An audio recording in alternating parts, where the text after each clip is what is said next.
দক্ষিণ কলকাতার সাউথ ক্যালকাটা ল কলেজে গণধর্ষণের ঘটনা তদন্ত যত এগোচ্ছে ততই বেরিয়ে আসছে একের পর এক চাঞ্চল্যকর তথ্য।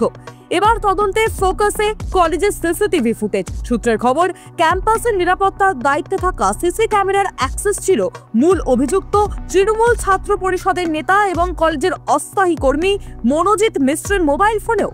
কলেজের ছাত্রছাত্রীদের অভিযোগ, ভর্তি প্রক্রিয়া থেকে শুরু করে শিক্ষক কর্মীদের উপর চাপ সৃষ্টি করা সবকিছুতেই মনোজিৎ নিজেকে নিয়ন্ত্রক কায়েম করেছিলেন, যার জুলুম উদাহরণ হিসেবে এখন কলেজের দেওয়ালে জল করছে। মনোজিৎ দাদা, তুমি আমাদের হৃদয়ে আছো, টিম MM।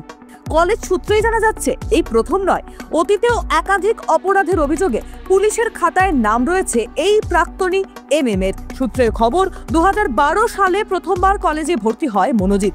1 বছর পরই ছাত্রী মারধরের নামে ডিসকলেজিয়েট করা হয় তাকে, কিন্তু 2017 সালে ফের ভর্তি হয় সে। এর মধ্যেই সিসিটিভি ভাঙচুর, শিক্ষকদের ধাক্কা সহ একাধিক অভিযোগ জমা পড়তে থাকে মনোজিতের বিরুদ্ধে। তৃণমূল ছাত্র পরিষদের দক্ষিণ কলকাতা জেলা ইউনিট প্রেসিডেন্ট পদে ছিলেন মনোজিৎ। তৃণমূলের প্রথম সারির নেতাদের সঙ্গে ছবি তুলে ঘনিষ্ঠতার অভিযোগ উঠেছে তার বিরুদ্ধে। তৃণমূল ছাত্র পরিষদের রাজ্য সভাপতি শ্রীনাঙ্কুর ভট্টাচার্য বলেন, সে সময় ওর বিরুদ্ধে একটি কি দুটি অভিযোগের কথা দেওয়া হয়েছিল। আমাদের পক্ষে বোঝা সম্ভব নয় যে সে এমন করবে। ঘটনায় জড়িতদের কঠোর শাস্তি হবে বলে মন্তব্য করেছেন তিনি। এখন যদি আমাদের প্রশ্ন করেন যে 2019 সালে কেন তাকে কমিটিতে রাখা হয়েছিল, আমি আপনাদেরকে স্বীকার করে নিচ্ছি আমাদের একটি ব্যর্থতা রয়েছে যে আমরা জ্যোতিষবিদ্যা জানি না, তাই বুঝে উঠতে পারিনি যে 2025 সালে যদি সেই ঘটনা করে থাকে সেই ঘটনা করবে। আজকে যারা আপনাদের সংবাদ মাধ্যমের প্রতিনিধিরা আছেন, আপনারা দায়িত্ব নিয়ে কারো আপনার সংবাদ বন্ধুদেরও বলতে পারবেন যে তারা কি করবে বা করবে না ব্যক্তিগত জীবনে, তাদের দায়িত্ব আপনি নিতে পারবেন? উত্তর হবে না, পারবেন না।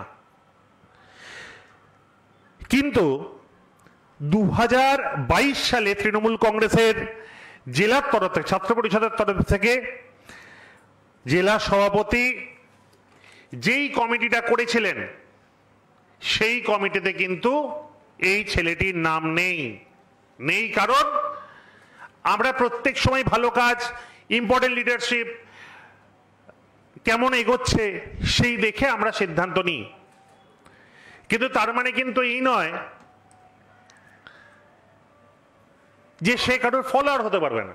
আমাদের দলের নেত্রীর নাম মমতা বন্দ্যোপাধ্যায়।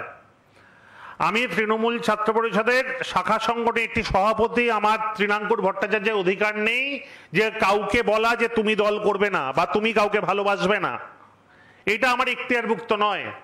আমি শুধু এইটা বলতে পারি যে শিক্ষার প্রগতি, সংঘবদ্ধ জীবন, দেশপ্রেমের যে পতাকা বহন করার দায়িত্ব মমতা বন্দ্যোপাধ্যায়, অভিষেক বন্দ্যোপাধ্যায় আমায় নেতৃত্বে দিয়েছেন।